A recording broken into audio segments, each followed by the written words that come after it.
পাচ্ছেন না। গণতন্ত্রের অর্থ হচ্ছে জনগণের রায়ের উপর, চিন্তার উপর, মতের উপর আপনাকে আস্থা রাখতে হবে। আপনার কথা আপনি বলবেন, আমার কথা আমি বলবো, এই সুযোগ সবাইকে দিতে হবে। আজকে দেখলাম একজন উন্মাদ হয়ে গিয়ে বলতেছে জামাত ইসলামের নারী কর্মীরা কোনো জায়গায় আসলে ওদের পোশাক তুলে ফেলবে, যেটা সহকর্মীদেরকে হুকুম দিচ্ছে। আরেক জায়গায় চাঁপাইনবাবগঞ্জে মেয়ে হয়ে একজন কথা বলেছে যে ওদের হিসাব এবং নেকাব তুলে ফেলবেন টান দিয়ে, ওদেরকে ধরে পুলিশের হাতে দিয়ে দিবেন। এর নাম গণতন্ত্র? নির্বাচনের আগেই যদি আপনি এটা করেন, নির্বাচনের পরে কি করবেন? একদিকে আপনি মাদের হাতে দিবেন ফ্যামিলি কার্ড, আর পাশাপাশি আপনার প্রতিপক্ষ হলে তার সেই মায়ের গায়ে দিবে আপনি হাত। ওই ফ্যামিলি কার্ড আর হাত দুইটা একসাথে চলবে না। যদি সত্যি সম্মান দেখায় থাকেন তাহলে আগে আপনার মাকে সম্মান দেখান, এরপরে বাংলাদেশের প্রত্যেকটা নারীকে মায়ের মর্যাদায় সম্মান দেখান। মানুষ আপনাকে ভালোবাসবে, আপনাকে সেলিউট দেবে।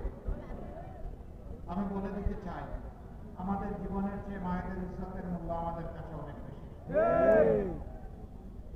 আমি সারা বাংলাদেশের শান্তিকামী মুক্তি পাগল মানুষকে বলে দিতে চাই, বিশেষ করে যুবকদেরকে বলে দিতে চাই, কোন মায়ের সাথে কেউ যদি এই ধরনের অসভ্য আচরণ করে, আপনারা আবার 24-এর মতো বিস্ফোরিত হবে। বলবেন জীবন দিব কিন্তু মায়ের মর্যাদা দেব না, কাউকে না মায়ের মর্যাদা নিয়ে কান দিতে দেব না, জীবনের বিনিময়ে হবে মায়ের মর্যাদা রক্ষা করব। যারা মাদেরকে নিয়ে এইরকম অপমান করেন, এদেশের অর্ধেক হচ্ছেন আমাদের মায়ের সমাজ, তারা কিভাবে আশা করেন সেই মায়েরা তাদেরকে সমর্থন দেবে? আমরা দোয়া করি শুভবুদ্ধির উদয় হোক। হ্যাঁ, মাদের ছাড়াও বিভিন্ন জায়গায় হচ্ছে। আজকেও ঢাকায় দেখেছেন কিছু একটা হয়েছে। প্রতিদিন বিভিন্ন জায়গায় অসহিষ্ণু এই কার্যক্রম চালানো হচ্ছে। কেন রে ভাই, এখন তো মাঘ মাস, এই শীতের দিনেই যদি মাথা এত গরম হয়, চৈত্র মাসে কি হবে? আপনার আদর্শ নিয়ে আপনি মাথা ঠান্ডা রেখে যান কেন? সুন্দর করে বুঝে কথা বলেন, আপনাকে আমরা ওয়েলকাম করব।